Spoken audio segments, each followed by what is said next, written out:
Good morning, good morning, good morning. How are we this morning? If you are new with us this morning, my name is Sam Parsons. I'm the pastor of adult ministries here, and I just want to extend a warm welcome to you. Thanks for coming and chilling and hanging out with us this morning. We are continuing on in our series in the book of Ecclesiastes. I want everyone to have a Bible in their hand. There should be one in the chair rack in front of you if you do not have one. In the chair rack in front of you if you do not have one. If you have your cell phone, pop up your cell phone. You got the Bible app on there. Turn to Ecclesiastes, and don't be ashamed. I had to open to the table of contents too in order to find it. So table of contents, Ecclesiastes, that's where we are going to be this morning. As you're turning there, man, isn't it nice to be under a pastor who genuinely loves his people? Brian, and there is just something to be said about just the comfort in knowing that no matter what decisions that he makes, they're not decisions to protect the organization, but they're decisions made out of his love for his people. Isn't that cool to be under a pastor like that? So, thanks, B-Dog. Thanks for doing you. Thanks for doing you. Hey, we continue in our conversation, our lunch conversation this morning with King Solomon. If I recall, I talked a little bit about last week in regards to my regular habit of going to Ponte Palmero, having lunch with my grandpa, who's 96 years of age, and some of his friends. And I love this time because it's time where I'm able to soak up wisdom from individuals who have lived life and have experienced more than others and have traveled all over the world, and I get to hear from them. And I believe every time we open up the book of Ecclesiastes, friends, it's as if we are sitting down for lunch with a guy who was a king over the nation of Israel, who had God's wisdom and lived for 80 years. Okay? Now, just within the Christian community and also even outside of the Christian community, Solomon is known as being the wisest guy to have ever lived. Don't you want to hear what he has to say? You know? Don't you want to hear what he has to say about life, about the meaning of life, about some of those deep philosophical questions? And that's exactly what he does in Ecclesiastes. He answers some of the most sincere questions bluntly, I'll mind you, about life. And we're continuing in that lunch conversation. And let me just back up and talk a little bit about what we've talked about and what we've discovered through the opening part of our conversation with Solomon so far. Solomon started off the conversation in the first chapter, in the second verse, saying, hey, everything is meaningless. Meaningless. He uses a superlative. He drives it home, saying that everything under the sun in this world that we can experience in this world is meaningless. He uses the word hebel. It means breath. It means vapor. It means life is short. It's quick. In the grand scheme of things, life is short. And not only is it short, but it's also empty. It's futile. It's meaningless. It's meaningless. So, when you try to find meaning for your life or your identity in your vocation, when you try to find it in your title, when you try to find it in your education, in your family role, in your retirement, in your bank account, in your sports, in your volunteer service, in your generosity, when you try to find meaning in these ways, it always just sort of comes up short. It comes up empty. It's not satisfying. Solomon soberly reminds the listener that one cannot find meaning in this world, but he has to look for it outside of this world. Look at verse 13 in chapter 1. We sort of skipped over it a little bit, but I want to go back to it because I just find it such a fascinating verse. Look what he says in verse 13 in chapter 1. He says, I devoted myself to study and to explore by wisdom all that is done under heaven. And then look at the statement he makes. What a heavy burden God has laid on men. What a heavy burden God has laid on men. This verse illustrates the very frustration that Solomon has towards God right now. And if you think our God's not big enough to hear your complaints and hear your frustrations, well, how big is your God, right? He's frustrated because the desire to find meaning is something that everyone desires. Man cannot avoid wanting to find meaning in his life. In an article I read about the 10 big philosophical questions that people wonder about, the first top of the list was, what is the meaning to life? That was the question. What is the meaning to life? We want to make sure that when we're on our deathbed, we want to make sure that we made an impact. We want to make sure that our life had meaning. Am I the only one in that? No, I think we all do. Every single one of us sitting in this room have that. William Breitbart, he is the chairman of psychiatry and behavioral sciences in New York's Memorial Sloan Kettering Hospital, okay, in the Cancer Center. He specializes in end-of-life care for the terminally ill cancer patients. This is what Breitbart does for a living. He says, when I walk into the room, my patients would say, I only have 3 months to live. If that's all I have to live, I see no value or purpose in living. That's the reasoning, okay? One of the patients said, everybody said how important it is to have a positive attitude, but I'm not Lance Armstrong. I just want to jump into the grave. That was the responses in getting that sort of the fatal news of cancer. If death means non-existent, Breitbart's patients reason that what meaning could life possibly have? If it has no meaning, then there is no point of suffering through cancer. As physician-assisted suicide has been on the rise over the past several years, Breitbart began to wonder what was the driving force that drove terminally ill patients to give up on life. The assumption had been that the ill chose to end their lives because they were in terrible pain, but that's the research, what he found was that's actually not the case. But when Breitbart asked the patients why they wanted a prescription for assisted suicide, many said that it was because they have lost their meaning in life. They've lost their meaning in life. Breitbart knew he could treat depression as a doctor with drugs and therapy. But he was stumped when it came to treating meaninglessness.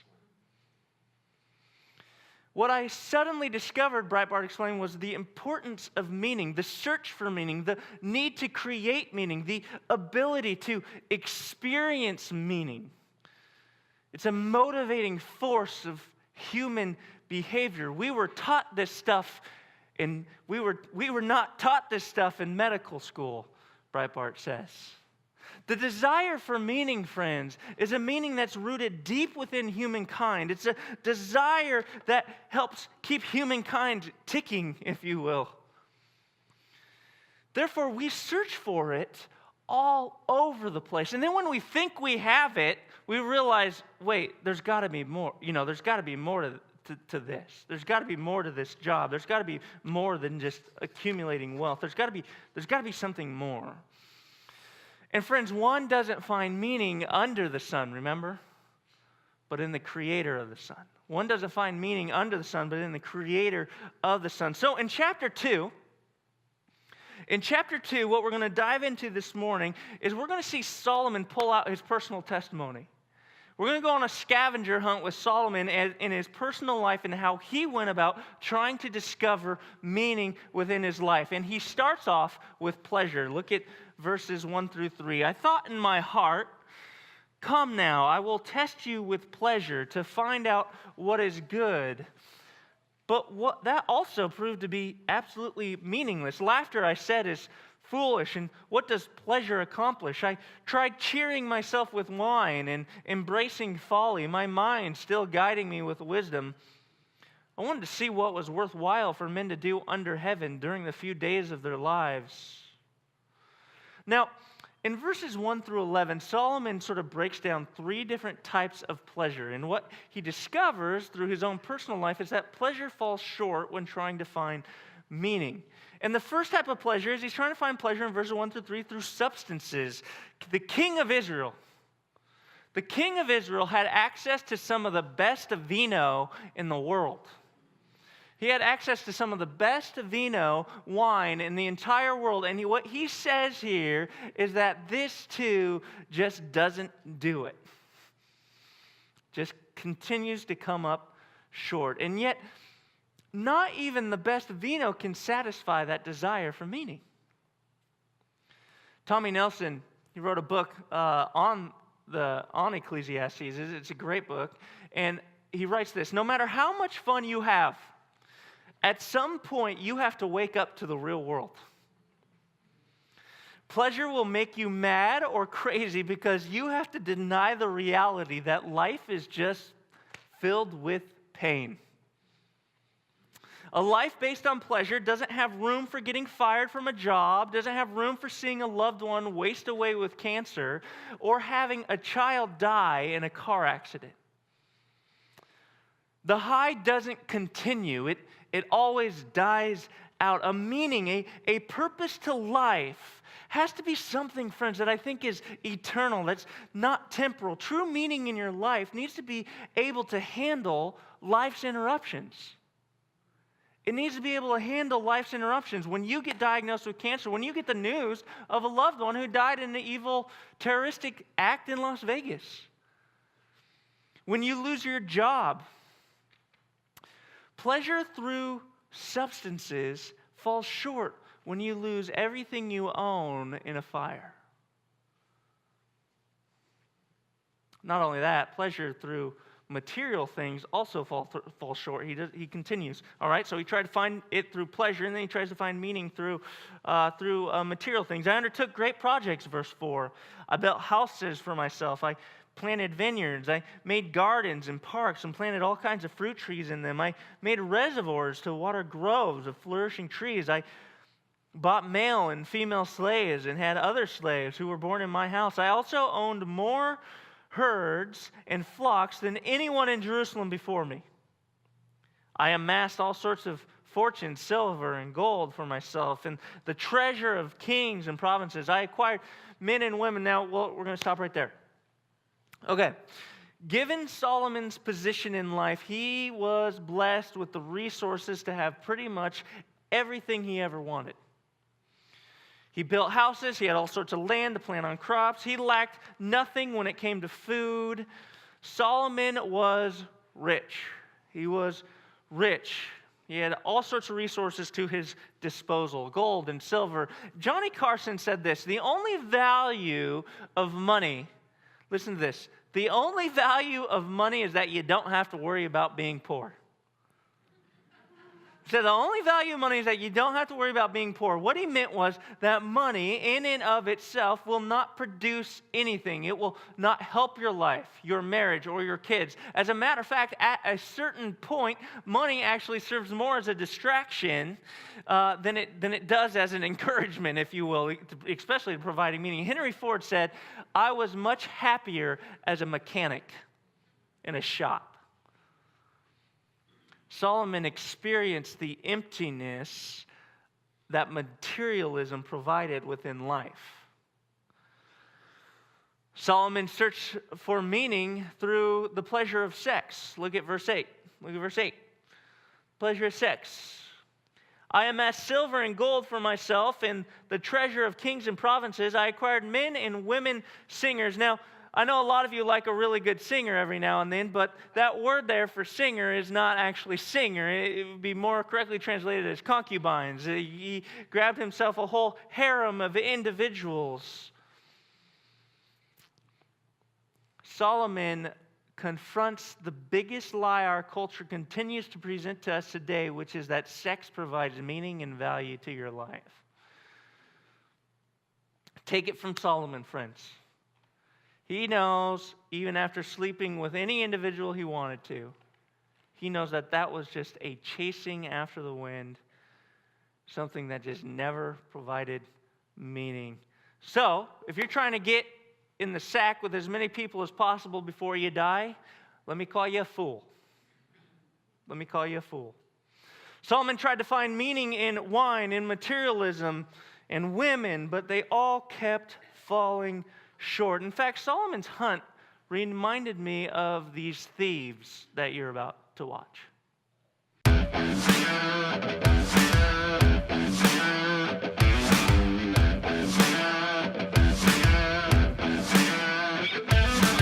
Hey, yo, buddy, it's not nice to steal.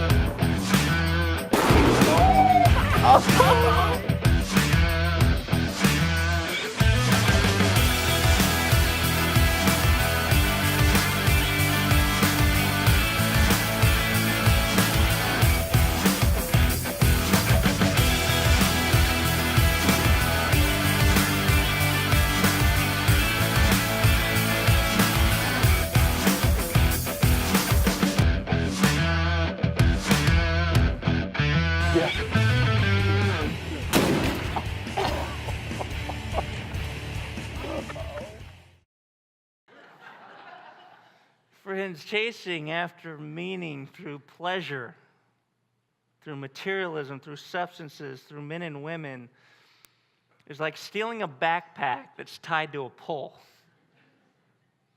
It's exciting at first, it's exciting. You got the backpack, you think you're making a run for it. Next thing you know, you're hurt and injured on your back. I don't want to waste my life chasing after the pleasures of this world only to find myself at 70, 80, 90 years of age on my back with my soul completely injured. After not finding meaning and pleasure, Solomon tries to find it through intellectualism. Look at verse 12. Then I turned my thoughts from pleasure to consider wisdom. And that's also madness and folly. Oh, and also madness and folly. What more can the king's successor do than what has already been done? I saw that wisdom is better than folly, just as light is better than darkness. The wise man has eyes in his head, while the fool walks in darkness. But I came to realize that the same fate, the fool and the wise one, overtakes them both. Then I thought in my heart, the fate of the fool will overtake me also. But what then do I gain by being wise? I said in my heart, this too is meaningless, for the wise man, like the fool, will not be long remembered. Now underline this. Like the fool, the wise man too must die. Like the fool, the wise man too must die. Death is the great equalizer, yes? It's the great equalizer. In these verses, Solomon affirms the truth that wisdom is better than folly, which is what he wrote in Proverbs, in the book in Proverbs. He said, the tongue of the wise adorns the knowledge, but the mouth of the fool gushes folly. While wisdom in life, it can aid you in how you live and how you make decisions, intellectualism in and of itself cannot provide meaning to your life. Because, friends, while your intellectualism may help you and your wisdom may help you in life, live a better life, and help make an impact in this life, eventually that impact which you made in this life will die along with you. Therefore, the meaning that wisdom provides is a meaning that is temporary again. It's a meaning that is finite. It's a meaning that's futile. It's a meaning that is not eternal. Wisdom, intellectualism falls short, but so does work. Look at verses 17 through 23. So I hated life, because the work that is done under the sun was grievous to me. All of it's meaningless, a chasing after the wind. Look at verse 18. I hated all the things that I want you to underline verse 18. I hated all the things that I had toiled for under the sun, because I must leave them to one who comes after me. And who knows whether that person will be a wise man or a fool. Yet he will have control over all the work in which I have poured in my effort and skill under the sun. This too is meaningless. So my heart began to despair over all my toilsome labor under the sun. For a man may do his work with wisdom, knowledge, and skill, and then he must leave all he owns to someone who has not worked for it. He must leave it all to this, and this too is meaningless and a great misfortune. So what does a man get from all the toil and anxious striving? with which he labors under the sun. All his days, his work is pain and grief. Even at night, his mind does not rest. This too is meaningless. Aren't you glad you came to church again? It's good. When you first meet someone within our culture, what two questions are asked? One is, what's your name? And number two is, what do you do for a living? What do you do for a living? Within our culture, it is so easy to place our purpose and meaning in life around our vocation, isn't it? It's easy to focus our identity on being a pastor, a lawyer, a doctor, an accountant, a politician, an actor, a singer, a stay-at-home mom, a stay-at-home parent. Yet the problem with this is that eventually we will retire, the kids will grow up and move out of the house, and your meaning and purpose in life will walk right out with them. Pastors struggle with this as well. After 26 years, it was only natural that my identity had attached itself to a particular role, wrote Pete Scazzaro, the senior pastor of New Life Fellowship Church. He was resigning and letting some young millennial take his place. And he said, now there was a tearing, a separation that I experienced. I thought I was going to die, he writes. Shaming internal voices, along with one or two external ones, began to bombard me. What good are you now? Clearly, it's not just those with secular titles, friends, that fall into this trap or wrestling with this trap of placing identity in our vocation, but as pastors, as volunteer ministry leaders, we can do it as well. We can put 70, 80 hours to grow your business, your ministry, your children, yet you're still going to die. And when you do, you're going to leave everything behind. Someone will take your beautiful house, they're going to paint it purple, and they're going to rent it to a fraternity. All right? Someone will end up with your big, pretty 2500 GMC diesel and just spill coffee all over that wood console.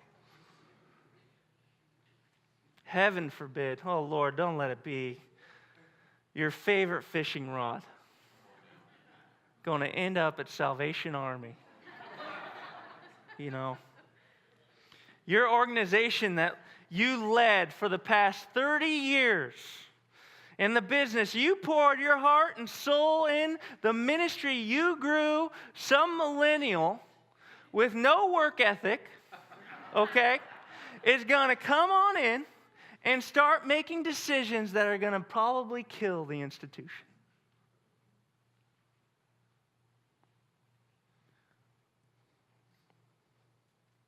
The very thing you poured your heart and soul into.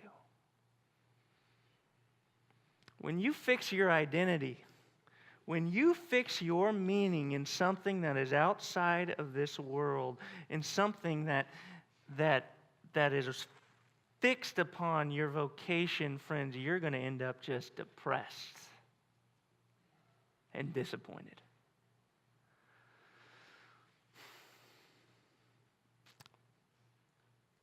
I'm just actually repeating what Solomon told us last week. Meaning, hope, purpose in life is not something that we can find in this world, but it's something that we find out of it. Remember, meaning is found out, not in. That was the big idea last week. Meaning is found out, not in. So, this is the million-dollar question, right? The world can offer a lot, but none of it can offer meaning because it's found it's found under the sun. So how do we find meaning outside of it? Like practically, how do we do that? How do we find it outside of it? Look at verses 24 through 26. Underline these. A man can do nothing better than to eat and drink and find satisfaction in his work. That's what he says. This too I see is from the hand of God. Look at verse 25. Make sure you circle this, underline it, asterisk it, or whatever. For without him, who can eat or find enjoyment? For without him, who can eat and find enjoyment? Meaning is found by enjoying the present with God's presence. Meaning is found by enjoying the present with God's presence. There are all sorts of interpretations to verse 24. But all the interpretations carry the same exact theme, which is that meaning in life is found in relationship. Notice, not in a relationship that's found under the sun with your spouse. Meaning's not found in a relationship with your spouse. Meaning's not found in a relationship with your boyfriend or your girlfriend. Meaning's not found in a relationship with your children. Meaning's not found in a relationship with the elderly widow you've been taking care of. It's not found with the children at the Boys and Girls Club that you've been involved with. Meaning in life is not found in anything under the sun, but it is found in the creator of the sun. Therefore, meaning is found in the relationship with the sun. Let me repeat that. Meaning in life is not found in anything under the sun, but it is found in the creator of the sun. Therefore, meaning is found in the relationship with the sun, not S-U-N-S-O-N. Relationship with the sun. Look at what he says again in verse 24 and 25. Look at what he says. A man can do nothing better than to eat and drink and find satisfaction in his work. This too I see is from the hand of God. For without him, who can eat or find enjoyment?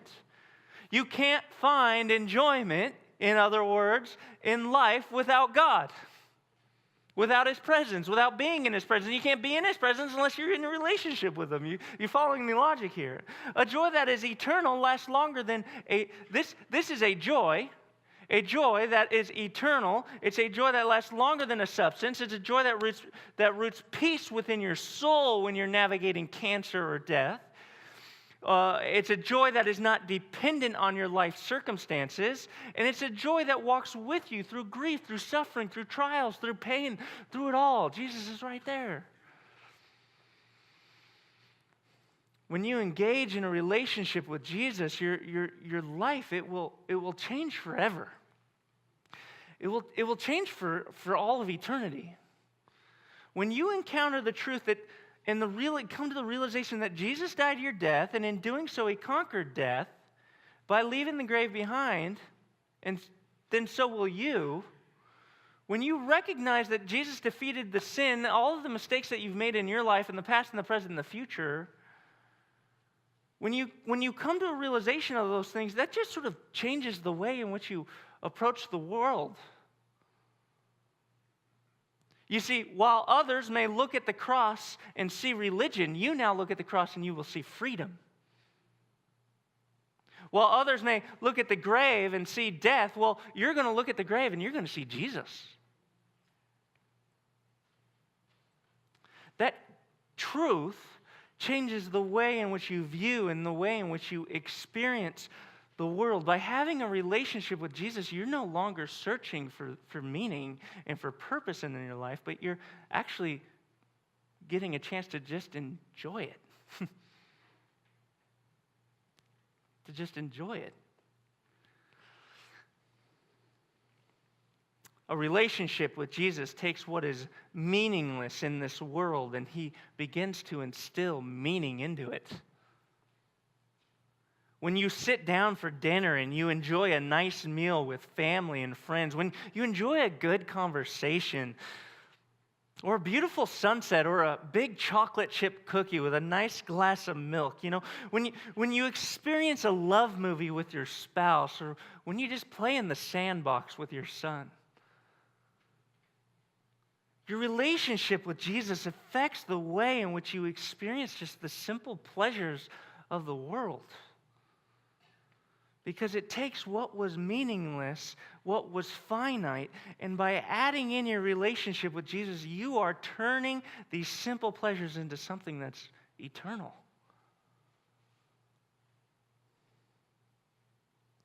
Man, when you don't have to worry about death, when you don't have to worry about sin, that just sort of changes the way the food tastes, doesn't it? Just changes the way the food tastes. Maybe some of you are coming to the realization that you need a relationship with Jesus. And if that's you and you just want to continue the conversation on what that means, I want to encourage you, fill out one of these cards here that are in the chair pockets in front of you. Fill out one of these cards, and I would love to just continue the conversation. You're not making a commitment, but I would love to just continue the conversation, and then we can figure out if you want to engage in that relationship or not. Drop that in the offering as it goes by later on in the service. Bartholomew, a guy who was much smarter than me, he spoke this about verses 20, 24. He says, in Revelations 4:11, God created all things for his pleasure, and Barry suggests that our motivation for work should be similar. Our truest and profoundest religious experiences may be simple, unmasking pleasures in the existence of other creatures that is possible to humans.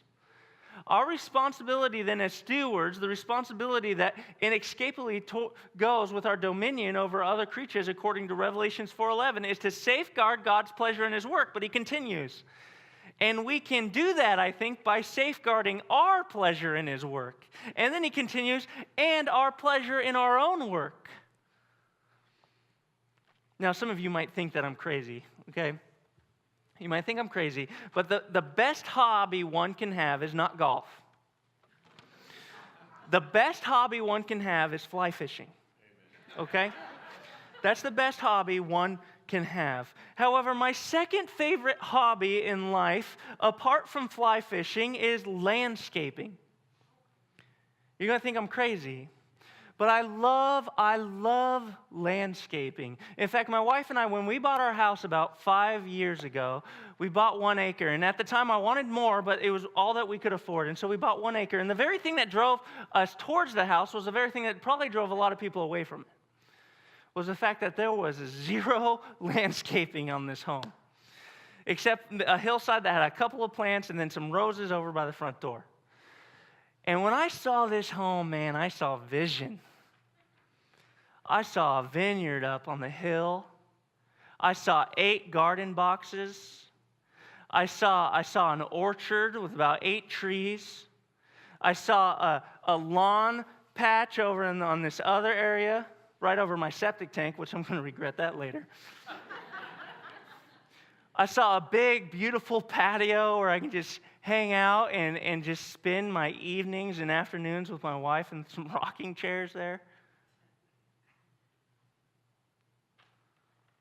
One of my favorite things to do as I've been chipping away at carrying out this vision on my property, as I've been chipping away, one of my favorite things to do is just to sit there on my patio with my wife and just enjoy selfishly what God has given me the ability to create in my own property, my own yard. It's just a righteous pride, if there's such a thing. And then, barbecuing. Josiah and I, we will talk barbecue for forever. And in fact, so much so in the office that we have a hard time getting work done and people are a little annoyed. But man, when you prepare a pork shoulder or a fillet of salmon and you throw it on that smoker and you let it smoke for 8 hours and then you pull that bad boy off and you're sitting down with a great meal with your beautiful wife and your child, I mean, gosh, is there anything better in a yard that you helped create? Oh, there's just something about knowing you are going to live forever. There's just something about knowing you have a relationship with a God who, no matter you're going through the valleys in life or the peaks, He's got your back. That just changes the way the food tastes. Here's the sad part. This is the real bummer of it all. Life is fast. He says it, breath, vapor, fast. Life is fast. And to be honest, friends, it's fast because we choose to make it fast. It's fast because we choose to make it fast. We cause our kids to be overextended to where they don't even know what to do in quiet times when their life's not busy. We take on projects that spill into our free time. Solomon's wisdom, again, begins to inform us to stop overextending ourselves in the things that are just meaningless and to start taking time to just live life in the present. Our culture has turned our food into something that is an obstacle. We just need to get it done. We need to get it fast. We need to hurry up and eat it. Then rather something that should be enjoyed. Solomon is telling you, take a deep breath. Just stop. You don't want to run through life so fast that you miss it. You miss the moments of just being still with your child and with your spouse. You also don't want to go through life so fast that you leave Jesus behind as well, because what's it say? It says, otherwise you won't enjoy it, because if God's not there, you're not going to enjoy it. My challenge is this. In reviewing your time log, which I challenged you last week, in reviewing your time log, what is one thing you can cut out that is distracting you from being able to live life today, to live life in the present, to just be in the sandbox with your son? Maybe it's the video games you're playing, the TV you're watching, the work project you're doing, the social gathering you've been committed to, the sport you're in. Maybe it's those extended family or friend obligations that are taking away from just being, having time with your spouse. Identify it and just cut it out. Just cut it out. Start creating boundaries that allow you to just be present in God's presence. Whenever my wife and I have the opportunity to go on a date, we don't really go to movies.